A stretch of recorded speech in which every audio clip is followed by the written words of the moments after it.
ପିଲାମାନେ ଇତିହାସର 3 ମାର୍କିଆ ପ୍ରଶ୍ନ ଆମେ ଆଲୋଚନା କରିବା। ଇତିହାସ ମାନେ ଯୋଉ ଚାପ୍ଟର ଅଛି, ବିଷୟ ଅଛି ଏମାଇଲ ଓଡ଼ିଆରେ।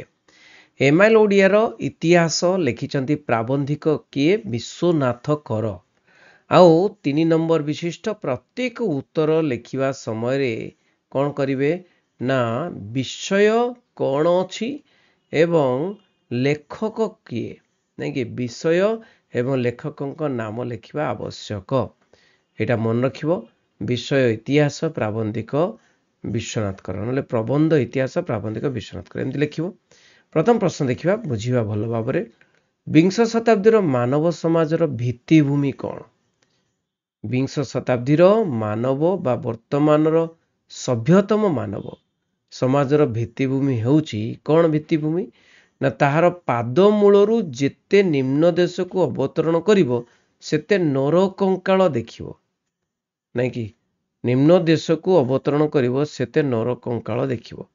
ମାନେ ପାଦ ମୂଳରୁ ଯେତେ ନିମ୍ନ ଦେଶକୁ ଅବତରଣ କରିବ ସେତେ ନର କଙ୍କାଳ ଦେଖିବ। ଅର୍ଥାତ୍ କ'ଣ? ଅର୍ଥାତ୍ ଏହାର ମିନିଂ କ'ଣ ନା ବର୍ତ୍ତମାନର ଅବସ୍ଥା ଲାଭ କରିବା ପାଇଁ କେତେ ରାଶି ରାଶି ନର ଦେହ ପତିତ ହୋଇଛି। ମାନେ ବର୍ତ୍ତମାନକୁ ଲାଭ କରିବା ପାଇଁ ଇତିହାସରେ କେତେ କେତେ ଦେହ ବଳି ପଡ଼ିଛି। ତେଣୁ ଅକଳନୀୟ ନରଦେହର ପତିତ ରାଶି ହେଉଛି ବିଂଶ ଶତାବ୍ଦୀର ମାନବ ସମାଜର ଭିତ୍ତିଭୂମି। ସେ ଯେଉଁ ନରଦେହ ପତିତ ହୋଇଛି ସେମାନେ ଜୀବନ ଦେଇଛନ୍ତି ଏଇ ଯେଉଁ ବର୍ତ୍ତମାନକୁ ସୃଷ୍ଟି କରିବା ପାଇଁ, ସେଇଟା ହେଉଛି ଶତାବ୍ଦୀର ମାନବ ସମାଜର ଭିତ୍ତିଭୂମି। ତାପରେ ଦେଖିବା ଫରାସୀ ରାଷ୍ଟ୍ର ବିପ୍ଳବ କଥା ଶ୍ରବଣ କରି ହୃଦୟ ଓ ମନ କାହିଁକି ସ୍ତମ୍ଭିତ ହୋଇଯାଏ? କାହିଁକି ନା କାରଣ ଏହି ବିପ୍ଳବରେ ଲକ୍ଷ ଲକ୍ଷ ମହାପ୍ରାଣ ବିନାଶ ହୋଇଛନ୍ତି। ଲକ୍ଷ ଲକ୍ଷ ମହାପ୍ରାଣ ବିନାଶ ହୋଇଛନ୍ତି। ମାନେ ବଡ଼ ବଡ଼ିଆ ଲୋକ, ମାନେ ଗ୍ରେଟ୍ ପର୍ସନ୍, ଯେଉଁଟା ମହାପୁରୁଷ ମାନେ, ସେମାନେ ଲକ୍ଷ ଲକ୍ଷ ମହାପ୍ରାଣ ବିନାଶ ହୋଇଛନ୍ତି। ଏହିପରି ସହସ୍ର ସହସ୍ର ବିପ୍ଳବର ବିବରଣ ଲିଖିତ ରହିଥିବାର ପ୍ରତ୍ୟକ୍ଷ କରି, ମାନେ ଏଇଭଳି କେତେ କେତେ ବିପ୍ଳବ ରହିଛି, ନାଇଁକି? ତେଣୁ ସେଇଥିପାଇଁ ଆମେ ଏଇଠି ପହଞ୍ଚିଛୁ। ତେଣୁ ହୃଦୟ ମନ ସ୍ତମ୍ଭିତ ହୋଇଯାଏ। ସକଳ ପ୍ରକାର ବିପ୍ଳବ ମୂଳରେ କେଉଁ ନିଗୂଢ଼ କାରଣ ବିଦ୍ୟମାନ? ସକଳ ପ୍ରକାର ବିପ୍ଳବ ମୂଳରେ ଯେତେ ବି ବିପ୍ଳବ ହେଇଛି ତାର କାରଣ କ'ଣ? ତାର ନିଗୂଢ଼ କାରଣ କ'ଣ? କେବଳ ମାନବର ସତ୍ୟ ସଙ୍ଗେ ଘନିଷ୍ଠ ଭାବରେ ସମ୍ବନ୍ଧ ରହିଛି, ସୁତରାଂ ତାହାର ବିଲୋପ ଅସମ୍ଭବ, ନାଇଁ କି?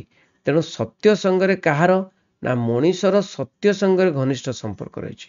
ସେଇଥିପାଇଁ ସତ୍ୟ ବା ଭଗବାନ ସହିତ ଯାହାର ଘନିଷ୍ଠ ସମ୍ପର୍କ ରହିଛି ତାର ବିଲୋପ ଅସମ୍ଭବ। କେବଳ ସତ୍ୟ ସଙ୍ଗେ ଯେ ବିରୋଧ କରେ ତାହାର ବିନାଶ ଅନିବାର୍ଯ୍ୟ, ନାଇଁ କି? ସତ୍ୟ ସଙ୍ଗରେ ଯିଏ ବିରୋଧ କରିବ ତାହାର ବିନାଶ ଅନିବାର୍ଯ୍ୟ। ତ ମାନବ ସମାଜ ମଧ୍ୟରେ ଏହି ବ୍ୟାପାର ଚିରକାଳ ଲାଗି ରହିଛି।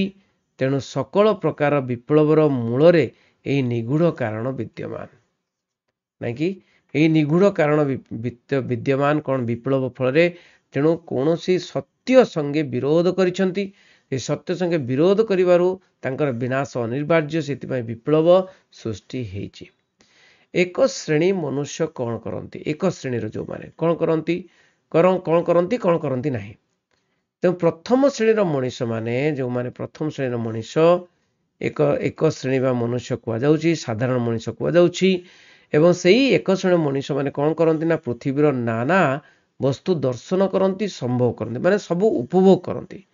ସେ କ'ଣ କରନ୍ତି? ପୃଥିବୀର ସବୁ ବସ୍ତୁକୁ ଉପଭୋଗ କରନ୍ତି, ନାନା ବସ୍ତୁ ଦର୍ଶନ କରନ୍ତି, ସମ୍ଭୋଗ କରନ୍ତି, ମାନେ ଉପଭୋଗ କରନ୍ତି। ଅପରପକ୍ଷରେ ସେମାନେ କୌଣସି ବସ୍ତୁର ତତ୍ତ୍ୱ ନିରୂପଣ କରିବାର ପ୍ରୟାସ କରନ୍ତି ନାହିଁ। କାହିଁକି ହେଲା, କିପରି ହେଲା, ମାନେ କିପରି ହବ, କୌଣସି କଥା ସେମାନେ ଇଚ୍ଛା କରନ୍ତି ନାହିଁ ବୁଝିବା ପାଇଁ। ଅପର ଶ୍ରେଣୀ ମନୁଷ୍ୟମାନଙ୍କର ସମ୍ପର୍କରେ ପରିଚୟ ଦିଅ। ପ୍ରାବନ୍ଧିକଙ୍କ ମତରେ ଅପର ଶ୍ରେଣୀର ମଣିଷମାନେ ଅସାଧାରଣ। ସେମାନେ ସୂକ୍ଷ୍ମ ସୃଷ୍ଟି ସମ୍ପୂର୍ଣ୍ଣ ଚିନ୍ତାଶୀଳ ବ୍ୟକ୍ତିତ୍ୱ। ଏଇମାନଙ୍କ ଦ୍ୱାରା ପୃଥିବୀର ନାନାବିଧ ଉନ୍ନତି ସାଧିତ ହୋଇଥାଏ। କୋଉମାନେ? ଅପର ଶ୍ରେଣୀର ମଣିଷ। ଏମାନଙ୍କୁ ପ୍ରାବନ୍ଧିକ ପ୍ରକୃତ ମନୁଷ୍ୟତ୍ୱର ଲକ୍ଷଣ ବୋଲି କହିଛନ୍ତି, କାରଣ ଏହାର ପ୍ରଭାବରେ ମାନବ ସମାଜର ବୈଷୟିକ ଆଧ୍ୟାତ୍ମିକ ଉନ୍ନତି ସାଧିତ ହୋଇଥାଏ। ବୁଝିହେଉଛି? ଯଦି ଆମେ ଅପର ଶ୍ରେଣୀର ମଣିଷ ନ ହେଇକିରି ଏକ ଶ୍ରେଣୀର ମଣିଷ ହେବା, ଖାଲି ଖାଇବା ପିଇବା ଆଉ ଶୋଇବା। ତାହେଲେ ଜୀବନ କ'ଣ, ଲାଇଫ କ'ଣ କୁହ? ତେଣୁ ଲାଇଫ ଜୀବନରେ ସବୁବେଳେ ଆମେ ଅସାଧାରଣ ଚିନ୍ତା କରିବା, ସୂକ୍ଷ୍ମ ଚିନ୍ତା ମାନେ ସମ୍ପୂର୍ଣ୍ଣ ହେବା, ସୂକ୍ଷ୍ମ ଦୃଷ୍ଟି ସମ୍ପୂର୍ଣ୍ଣ ହେବା, ତାହେଲେ ମଣିଷ ଯେତେ ବି ବୈଜ୍ଞାନିକ, ଯେତେ ବି ସାହିତ୍ୟିକ ସବୁ ଦେଖୁଛ ସେଇଭଳିଆ। ଆଚ୍ଛା, ପ୍ରକୃତିସ୍ଥ ମଣିଷ କେଉଁ ସମ୍ବନ୍ଧରୁ ବିଚ୍ଛିନ୍ନ ହେଲେ ଜୀବନରେ ମୂଲ୍ୟ ରହେ ନାହିଁ? ତେଣୁ ପ୍ରକୃତିସ୍ଥ ମନୁଷ୍ୟର ମନ ନିତ୍ୟ କ୍ରିୟାଶୀଳ, ଅନନ୍ତ ପ୍ରକୃତି ସଙ୍ଗେ ତାହାର ନିତ୍ୟ ଯୋଗ ରହିଛି। ଅନନ୍ତ ପ୍ରକୃତି ସଙ୍ଗରେ ତାର ନିତ୍ୟ ଯୋଗ ରହିଛି। କାହାର? ନା ମଣିଷର ମନର, ନାଇଁ କି? କାରଣ ସେ ବର୍ତ୍ତମାନର ଜୀବ ହୋଇ ସୁଦ୍ଧା ଅନନ୍ତ ଅତୀତ, ଅନନ୍ତ ଭବିଷ୍ୟତ ସଙ୍ଗେ ଘନିଷ୍ଠ ଭାବରେ ସମ୍ବନ୍ଧ ରଖିଥାଏ। କିଏ? ମଣିଷ। ତେଣୁ ଏହି ସମ୍ବନ୍ଧରୁ ବିଚ୍ଛିନ୍ନ ହେଲେ ପ୍ରକୃତିସ୍ଥ ମନୁଷ୍ୟ ଜୀବନର କିଛି ମୂଲ୍ୟ ରହେ ନାହିଁ। କ୍ଷୁଦ୍ର ଅଗ୍ନିକଣା ତୁଲ୍ୟ ଗୋଟିଏ ନିଭୃତ ହୃଦୟର ଚିନ୍ତା ପରିବ୍ୟାପ୍ତ ହୋଇ କିପରି ପ୍ରତିଭାତ ହୁଏ? କ୍ଷୁଦ୍ର ଅଗ୍ନିକଣା ତୁଲ୍ୟ ଗୋଟିଏ ନିଭୃତ ହୃଦୟର ଚିନ୍ତା ପରିବ୍ୟାପ୍ତ ହୋଇ ପ୍ରଚଣ୍ଡ ଅଗ୍ନିକାଣ୍ଡ ସୃଷ୍ଟି କରେ। ତାହାଦ୍ୱାରା ରାଶି ରାଶି ଅସତ୍ୟ, ଅନ୍ୟାୟ, ଅସୀମ ଅସାମ୍ୟ, ଅପବିତ୍ରତା ଶୁଷ୍କ ତୃଣରାଶି ତୁଲ୍ୟ ଭସ୍ମୀଭୂତ ହୋଇଯାଏ। ତେଣୁ ସେଇ କ୍ଷୁଦ୍ର ଅଗ୍ନିକଣା ତୁଲ୍ୟ ଗୋଟିଏ ନିଭୃତ ହୃଦୟର ଚିନ୍ତା ସେ କ'ଣ କରେ? ପ୍ରଚଣ୍ଡ ରୂପ ଧାରଣ କରି ଅସମ୍ୟ, ଅନ୍ୟାୟ, ଅସତ୍ୟ ସବୁ ଧ୍ୱଂସ କରିଦିଏ। କେବଳ ବିଶୁଦ୍ଧ ସତ୍ୟଟି, ସାର ବସ୍ତୁଟି ପୂର୍ବ ଅପେକ୍ଷା ଉଜ୍ଜ୍ୱଳତର ଆକାରରେ ପ୍ରତିଭାତ ହୁଏ। ପ୍ରକୃତ ରୂପେ ମାନବ ଜୀବନ କିପରି ଗଠିତ ହୁଏ?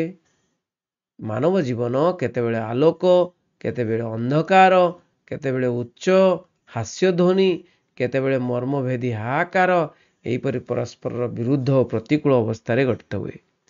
ବ୍ୟକ୍ତି ଓ ସମାଜ ଜୀବନ କିପରି ଉନ୍ନତତର ଅବସ୍ଥାକୁ ନୀତ ହୁଏ? ବ୍ୟକ୍ତିଗତ ଜୀବନରେ ନାନା ଘଟଣା, ନାନା ପରିବର୍ତ୍ତନ ଭିତରେ ସାରଭୂତ ଜୀବନଟି ଉନ୍ନତ ଆଡ଼କୁ ଅଗ୍ରସର ହୋଇଥାଏ। ସେହିପରି ସମାଜ ଜୀବନ ମଧ୍ୟ ନାନା ଘଟଣା, ନାନା ପରିବର୍ତ୍ତନ ଦ୍ୱାରା ଉନ୍ନତର ଅବସ୍ଥାକୁ ନୀତ ହୁଏ। କ'ଣ ଇତିହାସ ପଦବାଚ୍ୟ ନୁହେଁ? କ'ଣ ଇତିହାସ ପଦବାଚ୍ୟ ନୁହେଁ? ମନୁଷ୍ୟ କିପରି ହୀନ ଅବସ୍ଥାରୁ କ୍ରମେ କ୍ରମେ ସଭ୍ୟତା ଲାଭ କରିଅଛି, ଏକଥା ବୁଝିବା ପାଇଁ ଗୋଟା କେତେ ରାଜବଂଶର ବିବରଣ, ଗୋଟିଏ ଅଧେ ବିଶେଷ ଜାତିର ସ୍ଥୂଳ ବିବରଣ ପାଠ କଲେ ଚଳିବ ନାହିଁ, ନାଇଁକି? ତେଣୁ ଯେଉଁଥିରେ ମାନବ ପ୍ରକୃତିର କ୍ରମ ବିକାଶର ଛବି ପ୍ରତିବିମ୍ବିତ ହୁଏ ନାହିଁ, ତାହା ପ୍ରକୃତରେ ଇତିହାସ ପଦବାଚ୍ୟ ନୁହେଁ।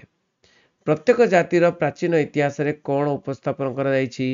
ପ୍ରତ୍ୟେକ ଜାତିର ପ୍ରାଚୀନ ଇତିହାସରେ କେବଳ କେତେ ଗୁଡ଼ିଏ କ୍ଷମତାଶାଳୀ ବୀର ପୁରୁଷଙ୍କର କଳ୍ପନା ମିଶ୍ରିତ ବିବରଣ ଉପସ୍ଥାପନ କରାଯାଇଛି। ଆଉ ସେହି ବୀରମାନେ ଦେବତା ବା ଦେବ ଅଂଶରେ ଜାତ, ସେମାନଙ୍କର କାର୍ଯ୍ୟକଳାପ ଅଲୌକିକ ବୋଲି କୁହାଯାଇଛି। ସୂକ୍ଷ୍ମ ଦୃଷ୍ଟି ସମ୍ପୂର୍ଣ୍ଣ ପଣ୍ଡିତମାନେ କେଉଁଠାରୁ ସତ୍ୟ ସଂଗ୍ରହ କରି ଆମମାନଙ୍କ ନିକଟରେ ଉପସ୍ଥାପିତ କରିଅଛନ୍ତି? ତେଣୁ ସୂକ୍ଷ୍ମ ଦୃଷ୍ଟି ସମ୍ପୂର୍ଣ୍ଣ ପଣ୍ଡିତମାନେ ମନୀଷା ବଳରେ ସେମାନେ କ'ଣ କରନ୍ତି? ନା ଏହି ମନ ବଳରେ ସାହିତ୍ୟର ନାନା ବିଭାଗରୁ ଏବଂ ପ୍ରାଚୀନ କୀର୍ତ୍ତି, ଖୋଦିତ ମୂର୍ତ୍ତି ଫଳକାଦିରୁ ଐତିହାସିକ ତଥ୍ୟ ସଂଗ୍ରହ କରି ପ୍ରାଚୀନ ଇତିହାସ ନାମକ ଗୋଟିଏ ଉପାଦେୟ ବସ୍ତୁ ଆମମାନଙ୍କ ନିକଟରେ ଉପସ୍ଥାପିତ କରିଅଛନ୍ତି। ତାପରେ ଦେଖିବା ଟିକେ ମାନେ ଛୋଟ କରିଦେବା ପିଲାମାନେ, ନାଇଁ କି? ତ ଏଇଠି ଦେଖ ପିଲାମାନେ, ବର୍ତ୍ତମାନର ଇତିହାସ କିପରି? ବର୍ତ୍ତମାନର ଇତିହାସ କିପରି? ବର୍ତ୍ତମାନର ଇତିହାସ ସ୍ୱତନ୍ତ୍ର ଓ ଆଦର୍ଶ ନିକଟବର୍ତ୍ତୀ। ଏଥିରେ ମାନବ ଜୀବନର ସର୍ବବିଧ ବ୍ୟାପାରର ଯୋଗ ଅଛି।